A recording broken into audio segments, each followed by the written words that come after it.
Okay, I'm going to have a go at trying to explain how reference variables work. It's a really fiddly concept in object programming that you've really got to get your head around at some point. Let's start with a completely new project. We'll have a Java application and we'll call it weird object. Something like that should do us. Where am I sticking it in? That folder will be good. Create a main class file. We'll have that. That should do us. Don't know why my computer's taking a bit of time to compile these things nowadays, but there we are.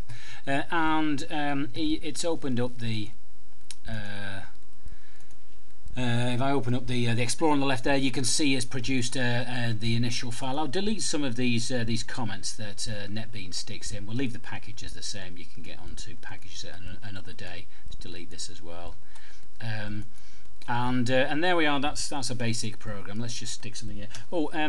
NetBeans, most IDEs have shortcuts, and well, you're normally typing things a lot like system.out.println and so forth, and there are shortcuts. So if you press Shout in NetBeans and press Tab, it'll type the rest for you. So you can just test that. Let's run it.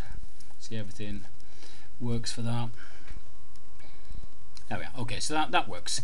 So what I'm going to do is I'm going to create an object. We can delete that for the time being. I'm going to leave that where it is. I'm going to create an object and I'm going to call it robot. I always seem to call these things robots. So I'm going to have a new file which is a Java class. Next, and we're going to call it robot, and we'll leave all of those settings the same. And let's write a robot object. Delete that, and we're going to put the robot in here. So let's give this robot a string for a name. That might be good. And let's put a something in where we can call its name up. Let's do public void my little method there, and we'll do something like this and have in here shout my name is, and then we'll have plus whatever name we've set it, and we also need a method of setting the name as well. So let's do public void set name,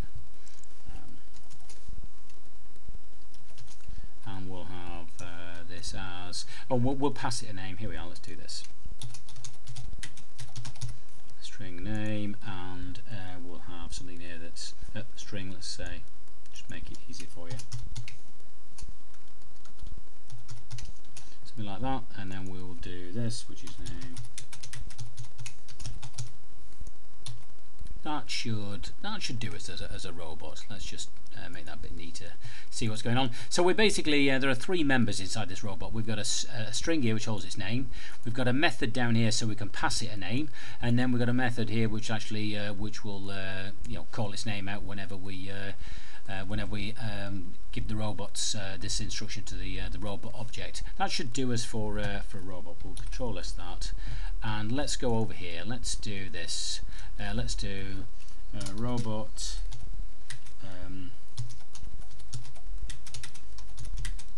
robot, and I've just got to capitalize that. Go back a step, and let's do William dot, and we should now see some of the properties of William as a robot, and we'll have set name, and we'll call it I don't know, call this robot Bill, and let's get Bill to give us his name. So we do William dot my name. There we are, and that should, if we run that, create a robot called William, set his name to Bill, and then tell us that his name is Bill. Let's have a look. There we are. My name is Bill. Let's come up here. My name is Bill. So let's have a think about what's going on there. What we've done is we've created this reference variable, this thing called robot William, and in fact what I'm going to do is just break that down into two steps so you can see what's going on. See what's going on here. We've created a reference variable called William, and that's a reference variable. It's like a remote control. It's a robot-shaped remote control. So it's got all the buttons on it that a robot needs. So it's got a button called set name. It's got a button called my name, and so forth. So this is what this remote control has. And then what we did was point that remote control at a new robot object. And when we did that, we used the remote control to set the name on the robot object, and then we used that remote control to actually then call its name by typing my name. Now, just to show you that it's the same robot object, let's create another remote control called robot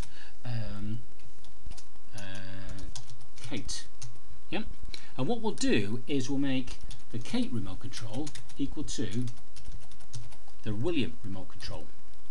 Now if I do now do Kate dot my name, it will give us well, let me run it just show you what goes on here. Let's just snake this up so you can see what's going on. Let's just run that so you can see what's going on.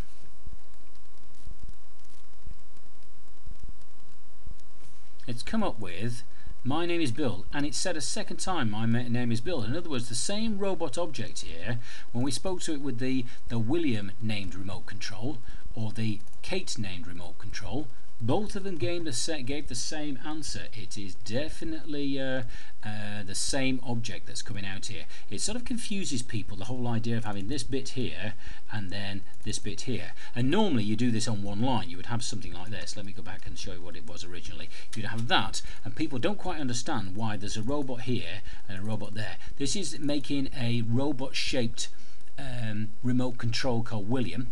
And then this bit here is assigning a robot object to that remote control. But this is also making a robot-shaped remote control, this one called Kate, and then this makes the two remote controls equal to the same, both point to the same object. A little bit confusing, but that's what's going on there. Have a play with that.